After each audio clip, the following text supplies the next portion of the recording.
கர்த்தருடைய பரிசுத்த நாமத்திற்கு மகிமை உண்டாகட்டும்.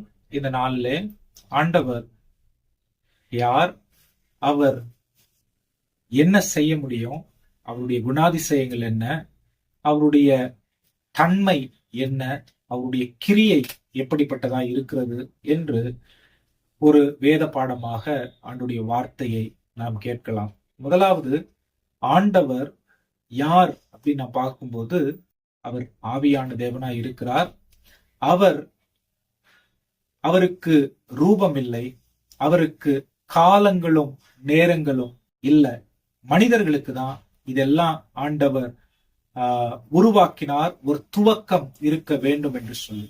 ஆண்டவராகிய தேவன் இந்த எந்த ஒரு வரைமுறைக்குள்ள அவரை அடக்கி வைக்க முடியாது.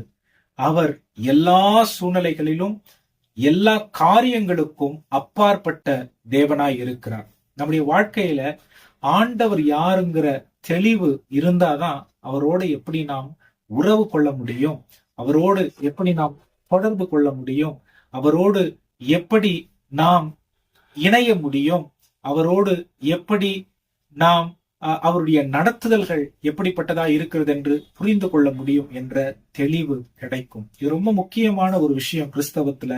ஏன்னா நிறைய நேரம் ஆண்டவரை உலக மனிதர்களுக்கு, உலக அதிகாரிகளுக்கு, உலக ராஜாக்களுக்கு, உலக ராஜ்யங்களுக்கு தொடர்பு படுத்தி ஆண்டவருடைய மகத்துவத்தை குறைத்து விடுகிற சூழ்நிலைகள் இருக்கிறதை நாம் பார்க்க முடியும். ஆண்டவர் எப்படிப்பட்டவராய் இருக்கிறார் என்று நாம் அறிந்து கொள்ள நம்முடைய வாழ்க்கையில் ஒரு பெரிய தெளிவு வரும். இந்த தெளிவின் மூலம் நாம் ஆண்டவருக்கு உகந்த மகிமையையும் உகந்த ஸ்தானத்தையும் கொடுக்க முடியும். அதன் விளைவாய் நமக்கு நம்முடைய வாழ்க்கையில் ஒரு பெரிய நிம்மதி, ஒரு பெரிய அமைதி, ஒரு பெரிய சந்தோஷம், ஒரு பெரிய விடுதலை, ஒரு பெரிய மேன்மை ஆண்டவர் நமக்கு கொடுத்திருக்கிறதை நாம் புரிந்து கொள்ள முடியும். முதலாவதாக ஆண்டவர் யாரு அப்படின்னு நான் பார்க்கும் பொழுது, அவர் பரிசுத்தமான தேவனாய் இருக்கிறார்.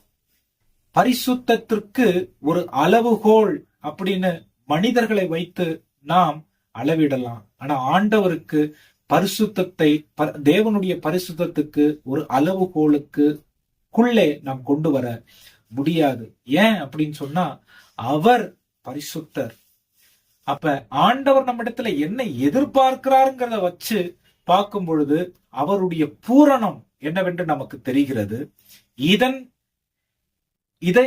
இதை நாம் அளவுகோலா எடுத்துக்கொண்டு அவருடைய எதிர்பார்ப்பை நம்முடைய வாழ்க்கையில் நாம் நிறைவேற்றி கொள்ள முடியும்.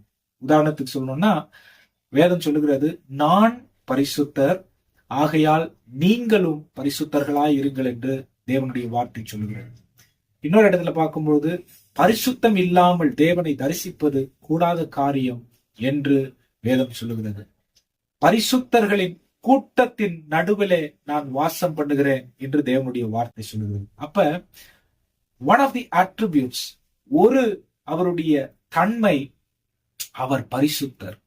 அப்ப நாம் அவரை போல மாற வேண்டும் என்றால் அவருடைய பரிசுத்தத்தை நமக்கு அவர் தரும் பொழுது நாம் இந்த உலக குறைபாடுகளை விட்டு அவருடைய பரிசுத்தத்தை ஏற்றுக்கொள்ள வேண்டும். அவருடைய பரிசுத்தனா என்ன? அவரோடு கூட உறவாடுகிற, அவரோடு கூட வசிக்கிறதான ஒரு காரியமாய் இருக்கிறது. பரிசுத்தனா என்ன? அவருடைய அளவுகோலின்படி அவருக்கு மகிமையை கொண்டு வந்து அவருடைய விருப்பத்திற்காக வாழுகிற ஒரு காரியமே பரிசுத்தம்.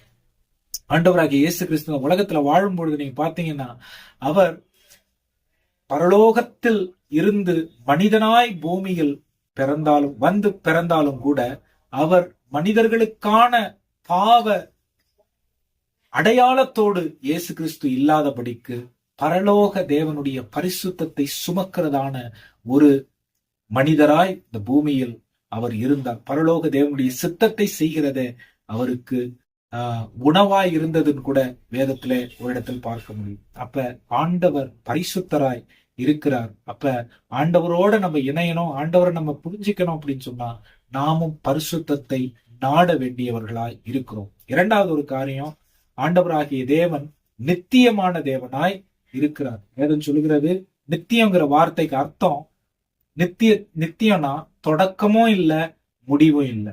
ஆண்டவருக்கு துவக்கமும் இல்ல, முடிவும் இல்லை என்று வேதத்திலே நாம் பார்க்க முடியும். மனிதர்களுக்கு தான் ஒரு தொடக்கம் இருக்கு, ஒரு முடிவு இருக்கு. அப்ப மனுஷன் இந்த தேவனுடைய தொடக்கம் இல்லாத, முடிவில்லாத நித்தியத்தில் பிரவேசிக்கும்படிக்குதான் அவர் ஒரு அழைப்பை நமக்கு கொடுக்கிறார்.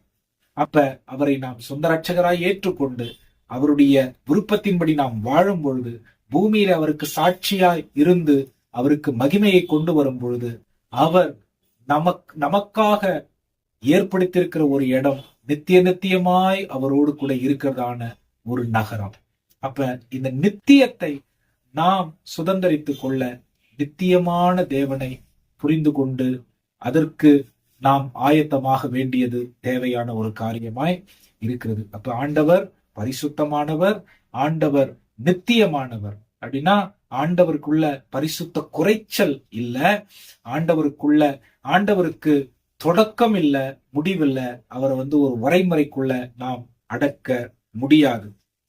மூன்றாவது, அவர் எல்லாம் வல்ல தேவனாய் இருக்கிறார் என்று வேதம் சொல்லுகிறது. ராஜ்யங்கள் ஆனாலும் சரி, ராஜாக்கள் ஆனாலும் சரி, அதிகாரங்கள் ஆனாலும் சரி, அரசாங்கங்கள் ஆனாலும் சரி, இந்த உலகத்துல குறைபாடோடு தான் இருக்கிறது.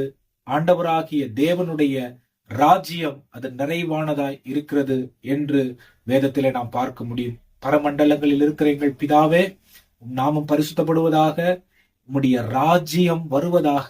ஏன்னா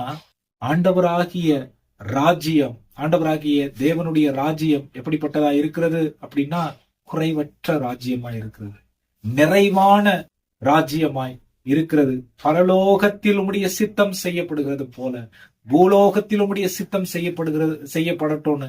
அப்ப பரலோகத்துல எல்லாம் பூரணமாய் இருக்கிறதை நாம் பார்க்க முடியும். பூலோகத்துல இந்த பூரணத்திற்கு ஏதுவான வாழ்க்கைக்கு நாம் ஆயத்தப்பட, ஏன் அந்த பூரணத்தை நம்முடைய வாழ்க்கையின் முறைமையாய் மாற்றிக்கொள்வதற்கு தான் தேவனுடைய அந்த எல்லாம் வல்ல அந்த ராஜ்யத்தின் நிறைவை நாம் புரிந்து கொண்டு அப்படிப்பட்ட வாழ்க்கையை வாழ கற்றுக்கொள்ள ஆண்டவர் நமக்கு கிருபை தர வேண்டியதாய் இருக்கிறது. அப்ப இந்த தேவனுடைய குணாதிசயங்களை நாம் புரிந்து கொள்ளும் பொழுது நம்முடைய வாழ்க்கையில் பரிசுத்தம் இருக்கும், இந்த தேவனுடைய கேரக்டர். இரண்டாவது, ஆண்டவருடைய அந்த நித்தியத்துவத்தை நாம் புரிந்து கொண்டால் நித்தியத்திற்கு ஏதுவான வாழ்க்கையை நாம் வாழ்வோம். மூன்றாவது, ஆண்டவருடைய எல்லாம் வல்ல தன்மையை நாம் புரிந்து கொண்டால் நம்முடைய வாழ்க்கையில் குறைவை எண்ணி நாம் பயந்து அந்த குறைவுக்கு ஏதுவான வாழ்க்கையை விட்டு வெளியில வர்றதுக்கு இது ஒரு நல்ல வழியா இருக்கிறது. நான்காவது, எல்லாம் அறிந்த தேவனாய் இந்த தேவன் இருக்கிறார். He is all knowing God. அவருக்கு மறைவானது ஒன்றும் இல்லை. அப்படின்னா இது ஒரு ஆறுதலான வார்த்தை தான், இது பயமுறுத்துகிற வார்த்தை இல்ல. அவர் எல்லாவற்றையும் அறிந்திருக்கிறபடியினாலே நம்முடைய கஷ்டம் அவருக்கு தெரியும், நம்முடைய கவலை, கண்ணீர், வேதனை, நம்முடைய தேவைகள், நம்முடைய வருத்தங்கள், நம்முடைய குறைபாடுகள், நம்முடைய பலவீனங்கள் அவருக்கு தெரியும். அவர் ஏன் இதெல்லாம் தெரிந்திருக்கிற தேவனாய் இருக்கிறார்னு சொன்னா அவருடைய உதவி நம்முடைய வாழ்க்கையின் மேம்பாட்டுக்காக தான் இருக்கோம் அப்படின்னு சொல்லி நாம் எங்கெல்லாம் ஆண்டவரோட தொடர்புக்குள்ள வரோமோ அங்கெல்லாம் ஆண்டவர் நம்மள மேலான நன்மைக்கு ஏதுவாய் கொண்டு வர போதுமான தேவனாய் இருக்கிறார். 4 காரியங்களை நாம் மனதில் வைத்துக் கொள்ளலாம். அவர் பரிசுத்தமானவர், அவர் நித்திய பிதா, அவர் எல்லாம் வல்ல தேவன், அவர் எல்லாம் அறிந்த தேவனாய் இருக்கிறார். அப்ப இப்படிப்பட்ட ஒரு தேவனை நாம் தகப்பன், நாம் பிதா என்று அழைக்கிறது எத்தனை பெரிய பாக்கியமாய் இருக்கிறது பாருங்கள் பிரியமானவர்களே. 2வது பகுதியாக இன்னும் கூடுதலாய் இந்த தேவன் யார் என்று நாம் கற்றுக்கொள்ள போகிறோம். இந்த ஒரு புரிதல் தேவனோடு நமக்கு இருக்கிற உறவை வலுப்படுத்தட்டும், நம்முடைய வாழ்க்கை ஆசீர்வாதத்திற்கு ஏதுவான ஒரு வாழ்க்கையாய் தேவன் மாற்றி கொடுக்க உங்களுக்காக நான் தேவனிடத்தில் வேண்டிக் கொள்கிறேன். கர்த்தர் உங்களை ஆசீர்வதிப்பாராக.